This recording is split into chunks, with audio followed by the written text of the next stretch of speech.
La guerra en Ucrania es por mucho el suceso más relevante del mundo en 2022. Ella nos enfrenta a una de las encrucijadas más importantes de nuestro modelo civilizatorio, el quiebre del actual orden mundial unipolar o el desencadenamiento de una guerra mundial de impredecibles consecuencias.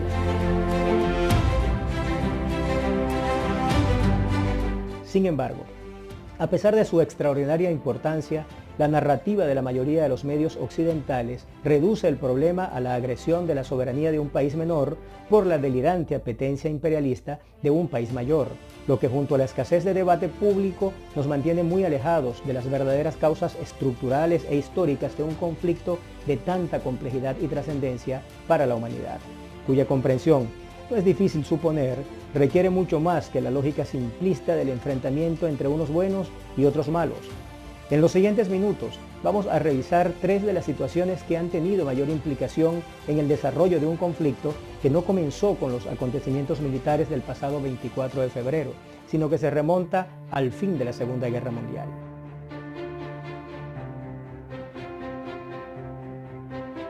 No somos una amenaza. No fuimos a las fronteras de Estados Unidos o Reino Unido. Ustedes vinieron a las nuestras.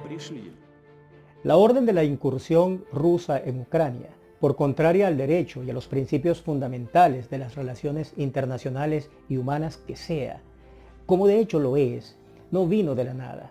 Estuvo antecedida por más de 30 años de desacuerdos abiertos y presuntos acuerdos encubiertos para convenir hasta qué extremo del este de Europa debía llegar la OTAN, o Alianza Atlántica, como es denominada la organización del Tratado del Atlántico Norte, que se constituyó en 1949, con la unión militar de 10 países europeos, más Canadá y Estados Unidos, con el propósito original de plantarle cara militar conjunta a la Unión Soviética tras el final de la Segunda Guerra Mundial.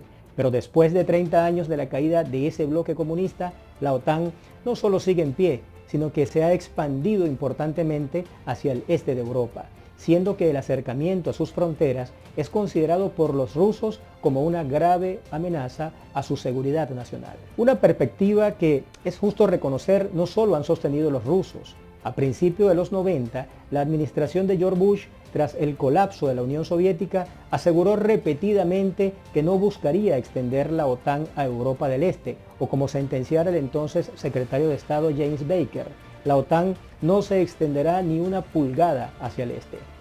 Incluso el mismísimo George Kennan, el arquitecto original de la contención o política exterior de Estados Unidos durante la Guerra Fría, llegó a decir que la expansión de la OTAN sería el error más fatídico de la política estadounidense.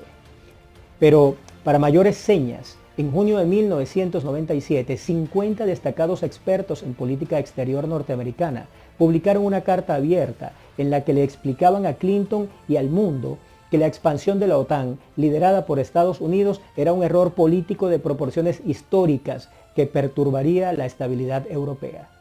Sin embargo, Estados Unidos continuó por las siguientes 3 décadas empujando a la OTAN hacia las mismísimas fronteras rusas, con la sucesiva inclusión de Estonia, Lituania, Letonia, Rumania y Bulgaria, entre otras, y también desestimando con excusas triviales las protestas rusas por la instalación de misiles nucleares tácticos en países tan cercanos como Polonia y Rumanía.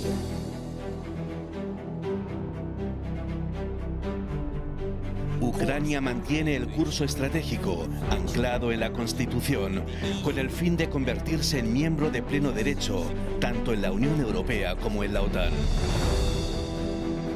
La permanente tensión que ha acompañado a las relaciones entre la OTAN y Rusia tienen un punto de inflexión en la tentativa de asimilar a Ucrania en el bloque militar occidental, una línea roja, cuya respuesta ha sido anticipada y terminantemente expuesta por el Kremlin. A ver, más allá de las consideraciones que puedan hacerse a los fundamentos históricos y sociológicos con que los rusos niegan a Ucrania y la subsumen dentro de la nación rusa, la existencia de ese país les significa una preocupación geoestratégica de muy alta prioridad en virtud de sus 2.000 kilómetros de fronteras compartidas. Pero su eventual inclusión en la OTAN va muchísimo más allá, por cuanto que la convierten en una amenaza existencial para Rusia, en tanto le arrima el poder de fuego de los Estados Unidos a menos de 700 kilómetros de Moscú, una situación que ninguna potencia aceptaría.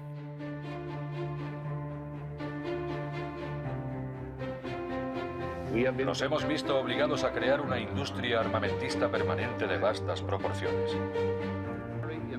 Jamás debemos permitir que el peso de este consorcio ponga en peligro nuestras libertades o procesos democráticos.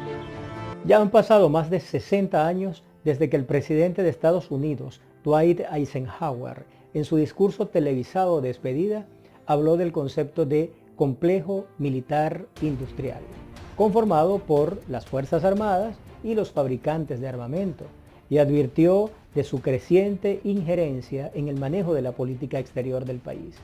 De modo que no es muy difícil suponer la influencia que a lo largo de los años en el estrechamiento del cerco militar a Rusia en Europa del Este ha ejercido el poderoso lobby de la industria militar norteamericana. Si alguien dudara de la magnitud de los intereses corporativos detrás de esta guerra, tome nota de los siguientes datos declarados por los propios fabricantes de armas en los Estados Unidos. En los primeros 4 días de la incursión de las fuerzas rusas en el territorio de Ucrania, Lockheed Martin, el principal fabricante de armas del mundo, aumentó el precio de sus acciones en más de un 13%. Pero lo propio ocurrió con Northrop Grumman, de tecnología aeroespacial, que creció en un 13.4%, y General Dynamics, que lo sigue con más de un 10%. Hablamos de cientos de millones de dólares que comienzan a fluir entre los señores de la guerra.